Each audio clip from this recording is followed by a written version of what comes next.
안녕하십니까. 정신과 전문의 최성환입니다. 오늘은 무관심한 관심이라는 새로운 용어, 영어로는 uninterested interest라는 용어에 대해서 한번 살펴보고자 합니다.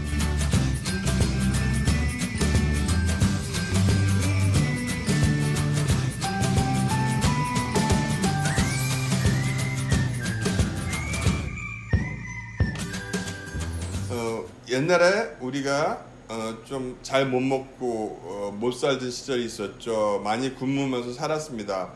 그래서 이제 부모들한테 얘기를 들을 때 음식 투정을 하거나 하면은 아빠가 어린 시절에는 쌀이 없어서 굶기도 했다고 자녀들한테 얘기를 하면은 자녀들이 빵 먹으면 되지, 라면 끓여 먹으면 되지 하고 되묻는다고 이런 우스갯소리조차 나오기도 했었습니다. 하지만 요즘 아이들은 더할 것이며 굶는다는 것에 대해서 심각하게 생각하지는 않을 것입니다. 하지만 비록 비참하게 굶을 일은 어린이들과 청년들이 갖고 있진 않지만 그에 비해서 이 어떤 다른 상대적인 박탈감은 조선 말기나 일제강점기, 6.25 전쟁 이후에 보릿고개의 배고픔과 가난을 겪어온 할아버지, 아버지 때보다 훨씬 더 심각한 박탈감을 갖고 있을 수가 있습니다. 무엇인가 하니 피자나 치킨을 먹고 싶은 만큼 먹지 못하는 한이 굶주림에 소나무 속껍질하고 칡뿌리를 캐서 씹고 버텨온 우리 할아버지들의 고통보다 더 큰 것입니다. 친구들은 모두 5G 신형인데 자기만 4G.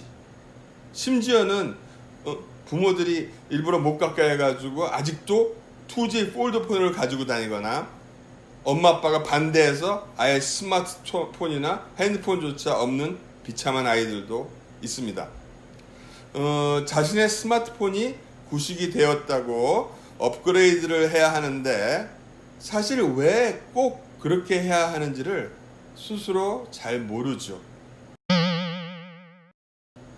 남들이 다 가진 명품 백이나 명품 점퍼를 손에 넣어야 하는데 그게 왜 필요한 것인지 본인들도 잘 모릅니다. 안 사주려고 버티는 부모나 사고 싶은 그 뜻을 못 이룬 아이나 마치 이 세상 끝을 만난 절망감과 실망감으로 서로 쳐다보면서 이를 갈곤 합니다. 뛰어난 세일즈맨이라면 적도의 가장 더운 아프리카 원주민들에게 비싼 모피 코트를 팔고 추운 지역인 알래스카의 원주민들에게 냉장고를 팔 수 있어야 한다고들 합니다. 이것을 판 사람들이야 뛰어난 세일즈맨이겠지만 그 물건을 산 사람들은 뭐죠? 파는 사람은 물건을 사는 사람에 대한 최소한의 존경심은 있어야 하지 않을까? 하기야 그 사람에게 그 물건이 꼭 필요한 것인가까지 고려해서 물건을 팔다 보면 장사가 아예 안 되겠죠. 이걸 꼭 사야겠니? 라는 질문은 세일스맨이 이 고객한테 할 질문이 아니죠. 이걸 꼭 사야겠니? 하는 질문은 물건 값을 내는 사람, 즉 아이들로 보자면 부모의 몫입니다. 우리는 꼭 필요한지 아닌지를 모르고 구매하는 것 같기도 해요. 그렇다면 우리는 왜 이러한 구매 행위를 받아들여야 하는 것일까요? 그것은 필요성 때문이 아닌 소유욕, 갖고 싶은 마음 때문이라고 합니다. 필요해서라기보다는 좋아 보이니까. 그것이 바로 무관심한 관심하고 관련이 있는 것입니다. 자, 이쯤에서 이제 아까 얘기한 무관심한 관심, uninterested interest에 대해서 한번 정의를 내려보겠습니다. 특정 대상에 대해 과도한 관심은 보이면서도 정작 그 특정 대상에 대해 깊이 알려고 하지 않는 모순적인 태도를 지칭하는 말. 네, 인스턴트 시대의 적절한 표현이라 할 수 있겠습니다. 즉, 외면만 보고 내면을 보려 하지 않는 인스턴트적 심리가 반영된 상태를 말하는 것입니다. 다양한 커피와 와인의 종류와 각각의 특색을 줄줄 외우고 있으면서도 우리에게 왜 커피와 와인이 필요한지는 설명하지 못합니다. 일본 만화를 좋아하고 다 섭렵했고 영화의 이름, 주인공, 주제가까지 다 알지만 일본의 역사에 대해서는 관심이 없거나 일본인들이 어떤 사람들인지에 대해서는 알지 못합니다. 이런 인스턴트 문화로 인해서 우리는 이해의 깊이가 더해 가는 것이 아니라 어떤 특정한 유행, 트렌드에 그저 적응, 어댑테이션 되고 흡수, 동화, 어시밀레이션 되어가는 것입니다.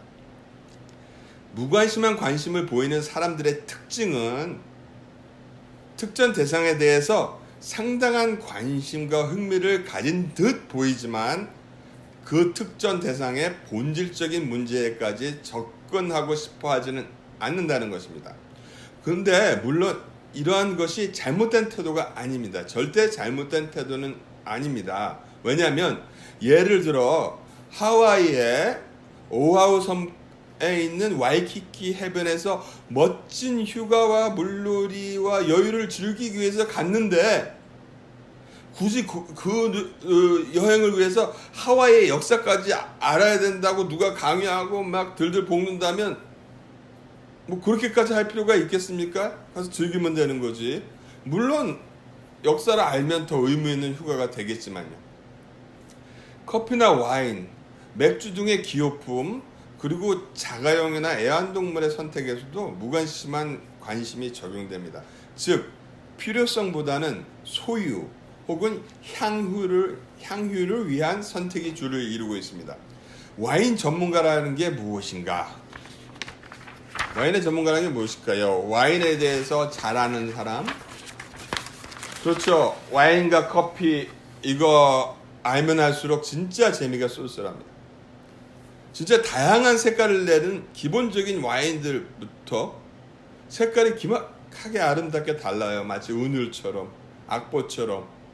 또 같은 레드 와인만, 붉은색 와인만 해도 색상이 같은 게 아니라 아주 다양하게 여러 가지가 존재합니다.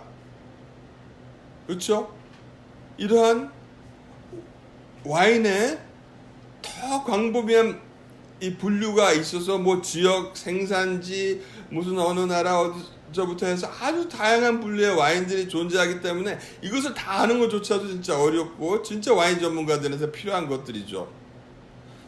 커피도 마찬가지죠. 커피도 참 재밌어요. 대략 우리가 아는 커피들의 특성을 보면 기본적인 커피만 보더라도 사실 우리가 아는 수준은 아주 어떻게 보면 유치한 수준이죠. 뭐 무슨 뭐 카푸치노, 에스프레소, 아메리카노, 뭐 카페 라떼, 뭐 카페 모카, 아이리시 커피, 뭐 그런 것. 요거는 아주 기초라서 이거는 뭐 창피한 얘기죠. 이 정도 안다고 해서. 뭐 어떤 분들은 이제 원산지나 커피의 원두에 따른 기본의 커피의 분류를 갖다가 막 찾아봅니다. 우리 뭐 코나 커피냐 콜롬비아냐 이게 진짜 끝이 없죠. 커피빈까지 구분해낼 수 있을 정도의 그러한 능력을 가진 사람이 커피의 전문가 아니겠습니까? 자, 이쯤에서 그렇다면 와인 커피 얘기했는데요. 그러면 사람 전문가라는 건 무엇일까요? 사람에 대한 전문가.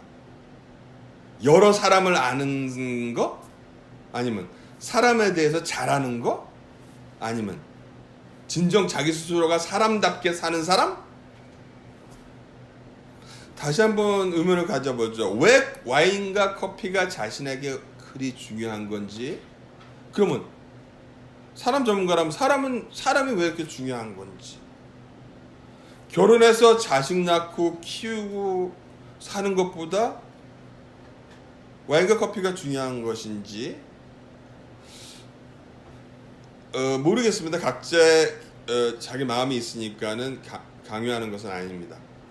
애를 안 낳고 애완견 키우는 사람도 있고, 집에 와인 창고와 개인 바까지 갖추고 살면서 외제차를 몰지만 돈이 없어서 결혼을 못하겠다거나 애를 낳지 않을 것이란 사람들이 존재합니다.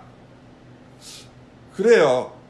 마치 세상에 좋은 것을 음미하고 있는 것처럼 보이지만 어찌 보면 현실 회피로도 볼 수 있습니다. 취미란 것의 역할 중 하나가 현실의 근심을 없애주는 좋은 행동 양식이라는 점이죠. 특정 분야에 대해 전문적으로 잘 이야기를 해 나가다가도 조금만 철학적인 부분이 가미되면 다들 인상을 찡그리고 회피하기 시작합니다. 회피를.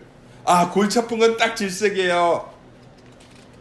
하지만 골치 아픈 것을 회피하다 보면 무조건 사람이 단순해집니다. 그러므로 무관심한 관심을 보이는 사람일수록 세일즈맨들의 설득에 약해집니다. 소유 및 구매 욕구만 충족시켜주면 다 되기 때문이죠. 절대적인 필요성이 아닌 소유욕이 발동하여서 구매를 하게 되는 것입니다. 또 약간만 축혀 세워주면 더 큰 만족감을 느끼면서 그 물건을 구입하게 됩니다. 요즘은 강요의 시대가 아니라 설득의 시대입니다. 설득 기술은 마케팅 전략의 핵심입니다. 종교, 신앙 이야기가 무겁긴 하지만 종교도 아주 좋은 예가 될 수 있어요.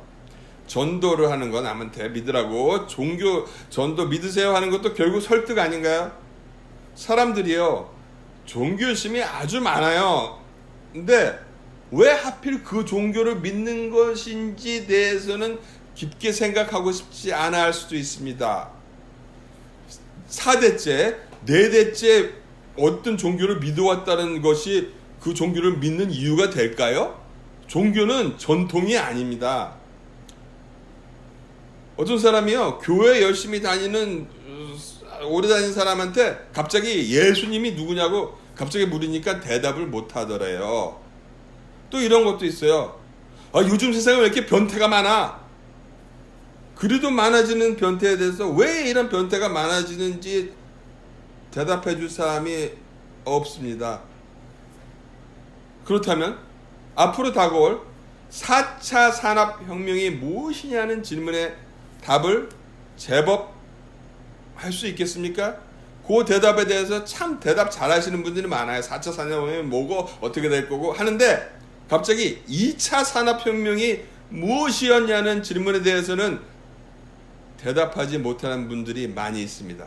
2차 산업혁명을 제대로 이해하지 못한다면 4차 산업혁명이 어떤 미래를 의미하는가를 제대로 간파해내지 못합니다.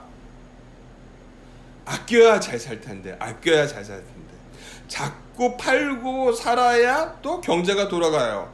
아끼면 안 되죠. 뭘 살려면 근데 또 돈이 필요하다 보니 어디선가 또 돈을 꿔야 하고. 물론 이런 거 많죠. 걱정 마세요 하며 돈 빌려주겠다는 곳이 요즘에 참 많습니다. 4차 산업혁명의 움직임의 배경에는 과거 2차 산업혁명에 의해 발생된 과잉 생산으로 인한 경제체제의 붕괴를 막기 위한 소비 성향을 촉진시키기 위한 어떤 정책의 결과와 유사한 요인이 분명히 존재합니다. 2차 산업혁명 과정 당시에도 많은 실업자가 존재했었고, 노동자들의 임금은 낮고 그들의 자산은 매우 부족하였음에도 불구하고 군중의 집단 심리를 꿰뚫어 본 에드워드 버네이스라는 사람이 필요에 따른 구매의 원칙을 따르던 대중들에게 필요가 아닌 소유욕에 따른 구매를 하도록 유도함으로써 좋게 말하면 내수를 활성시켰지만 대중들은 빚더미에 앉게 만들었습니다. 물론 조건 없이 일반인들에게 마구 대출을 해대준 은행들도 버네이스의 정책을 10분 거들어준 셈입니다. 직접 관련시키기는 어렵지만 세계 대공황의 발생과 2차 대전의 발생은 2차 산업혁명과 연관성이 매우 깊습니다. 버네이즈의 이러한 기막힌 PR, Public Relation, PR 전략은 당시 막 선거권을 얻은 여성들, 그 당시에 여성들 선거권이 없었죠. 옛날에는 미국의 여성들은 20년대에 들어서요, 1920년대에 들어서요, 투표권을 갖게 되는데, 선거권을 여성들이 남성들 앞에서 혹은 길거리에서 공공연하게 담배를 피울 수 없음을 이용해서, 옛날에는 미국 여자들도 이렇게 남자 앞에서 담배를 못 폈답니다. 여성의 자신감 혹은 이제 남녀 평등을 캐치프레이즈로 걸어서 여성의 흡연의 자유를 선언해서 거리에서 여자들이 흡연을 하는 퍼포먼스를 갖습니다. 이 덕분에 어떤 일이 벌어지느냐? 미국의 담배 사업의 매출이 거의 2배 이상 늘게 되죠. 이 에드워드 버네이즈라는 사람은 오스트리아의 비엔나 출신의 미국 이민자인데, 이 사람은 홍보, 즉 PR, 프로파간다를 바꾼 말인 Public Relation, 우리의 PR 및 선전 분야에 있어서 미국의 선구자이며 PR의 아버지라고 불린다. 지그문드 프로이드라는 정신과 의사가 삼촌이죠. 이 삼촌의 이 정신분석 이론을 미국으로 갖고 온 사람이 에드워드 버네이즈입니다. 4차 산업혁명의 동력이 2차 산업혁명에 비해 추가적으로 갖춘 잠재적 능력은 단순히 군중 전체의 심리를 파악하는 정도가 아니라 이제 각 개인 한 명 한 명의 심리를 파악하고 있다는 점과, 단순 PR을 통한 충족 욕구의 자극이 아니라 추가돼서 끊임없는 설득을 통해 욕구 분출을 유도해낼 수 있는 능력을 말합니다. 게다가 기본적으로는 당시나 지금이나 일반인들은 왜 자신들이 그러한 흐름에 따라야 하는지를 모르고 있다는 공통점을 갖고 있습니다. 왜 따라 하는지 우리 모릅니다. 이것이 바로 무관심한 관심일 것입니다. 끝까지 들어주셔서 정말 감사합니다.